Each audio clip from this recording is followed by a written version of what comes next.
আজকে সকালে জল খাবারটা বাইরে থেকেই আনা হলো। সো হ্যালো এভরিওয়ান, তোমরা সবাই কেমন আছো? নিশ্চয়ই ভালো আছো, সুস্থ আছো। দেখো আরেকটা নতুন ব্লগে তোমাদের সবাইকে ওয়েলকাম জানাই। এই যে দেখো সকালবেলা ঘুম থেকে উঠেই আগে নিজে ফ্রেশ হয়ে তারপরে ঘরদোর গুছিয়ে নিয়ে চা বিস্কুট খেলাম। খেয়ে নেওয়ার পরে ওই যে বললাম যে সকালে ব্রেকফাস্ট আজকে বাইরে থেকেই আনা হয়েছে। দেখো ঘুগনি, পরোটা আর এই যে ডিম কষা নিয়ে এসেছে। মানে ডিম কষার কালারটা দেখে ও বাবারে বাবা, মারাত্মক, মানে সাংঘাতিক, কি আর বলবো, কালারটাই এমন। তা মেয়ে তো খাচ্ছে, খেতে খেতে বললো মা ভীষণ ঝাল লেগেছে। তা আমি আর বললাম আর খাস না। তারপরে আমি চলে গেলাম ছাদে, মানে ওপরের ঘরে গিয়ে দরজা খুলে দিলাম, দরজা জানলা খুলে দিয়ে আগে ঘরটা ঝাড় দিয়ে নিলাম। ঝাড় দিয়ে এরপরে চলে গেলাম ছাদে। ছাদের ওয়েদারটা দেখেছো কত সুন্দর, আকাশটা কিন্তু ঝিরিঝিরি কিন্তু বৃষ্টি পড়ছে। আমি ভিডিও করছি, ঝিরিঝিরি বৃষ্টি পড়েই যাচ্ছে পড়েই যাচ্ছে। আর এই পায়রাটাকে দেখেছো, ও কিন্তু ছাদেই থাকে। যেই ছাদে কেউ যাবে ও এক পা দু পা করে ওপরের সিঁড়িতে উঠে যায়।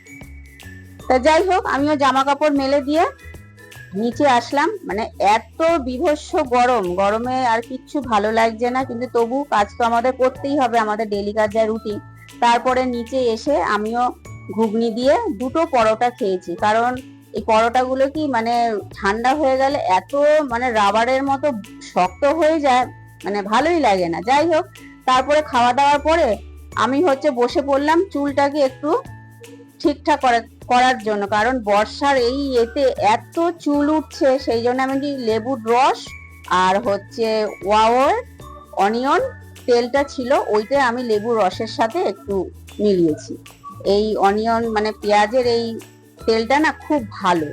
তা আজকে এই লেবুর রসের সাথে মিশিয়ে অল্প অল্প করে লাগাচ্ছিলাম চুলের মধ্যে, দিয়ে তারপরে খুব সুন্দরভাবে মাসাজ করছিলাম।